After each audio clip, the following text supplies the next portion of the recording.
يقولون الأرض مو بس إلنا، وأكو أماكن الشمس متغيب عنها يتغير قانونها. سألتوا نفسكم قبل؟ شوفوا، أحيانا الخطر مو بالصوت العالي، بالخيط الرفيع اللي يمر علينا ونحسه وما نعرف منين إجا. إذا حسيتوا مثلي بشي يهمس بأذنكم لا تردون، انتظروا، لأن الرد هو الدعوة. اليوم راح أجي لكم قصة خالد، قصة بت بضحك ونسى وانتهت بشي خلاه لليوم ما يقدر ينام والضوء مطفي. الموضوع مو بعيد، يمكن أي واحد منكم يصير مكانه. كل شي بدا ليلة واحدة، ليلة ما كان بيها غير حجي فارغ وضحكات عالية.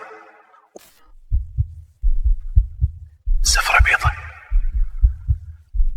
وتتطاول حذروا، دير بالك تباوع وراك.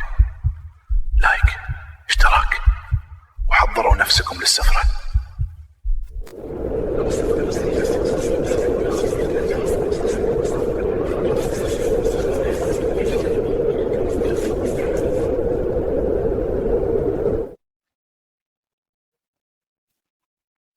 خالد شاب مثلنا يحب الطلعات والكشتات بالبر.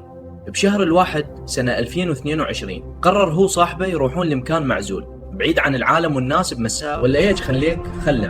بس يمكن الفيتش يخيل المنطقة كانت عبارة عن وادي وحول لجبال صخرية سودة تخرع. البدو هناك يسمونه وادي الخوف، ويقولون اللي يدخله بالليل مو مثل اللي يطلع منه. بس خالد وصاحبه قالوا يا عمي هاي خرافات، خلنا تونس.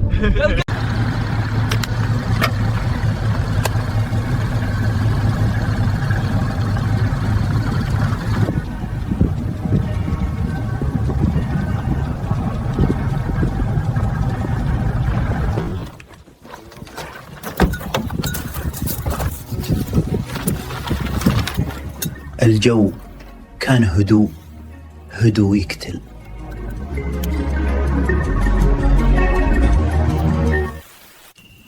لا، أنا راح أبى يم النار، رب أصفي بالي. ها براحتك، بس لا تبرد. النار تكفي، لا تهتم. زين، تصبح على خير. وأنت من أهلي.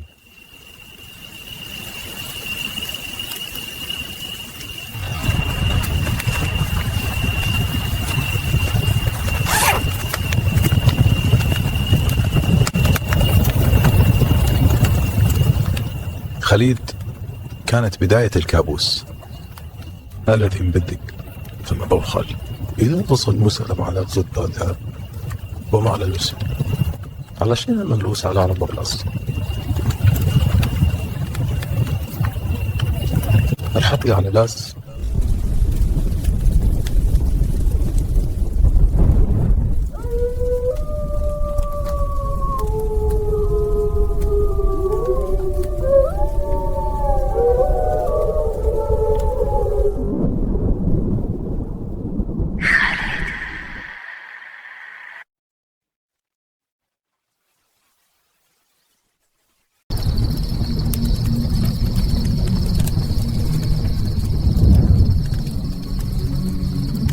النار بدت تتحرك بحركات غريبة، كأنه أحد يشمر عليها تراب من فوق.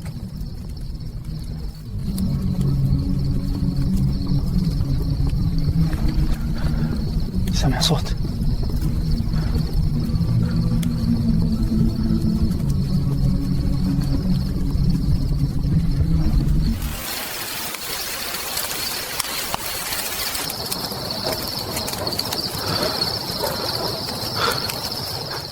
هو أحد هنا؟ فمنح القوت لعن ذل ربي خليل وحده خيارته يشعلهم مرابيا أبيا المنتج واحد جبل يصابع السكرته وإحل أهل كأن وزرادة على الشيء.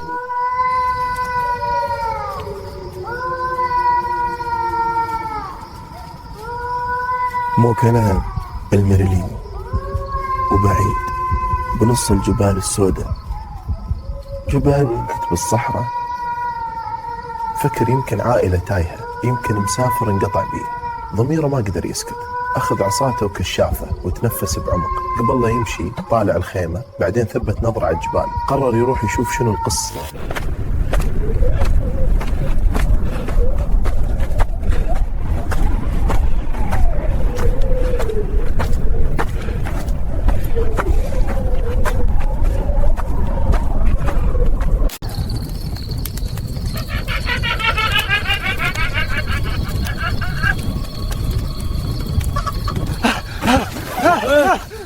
بسرعة للسيارة، بسرعة للسيارة، بسرعة اركض.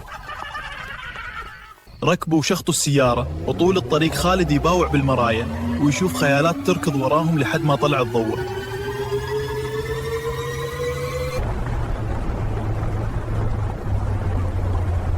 خالد يركبوا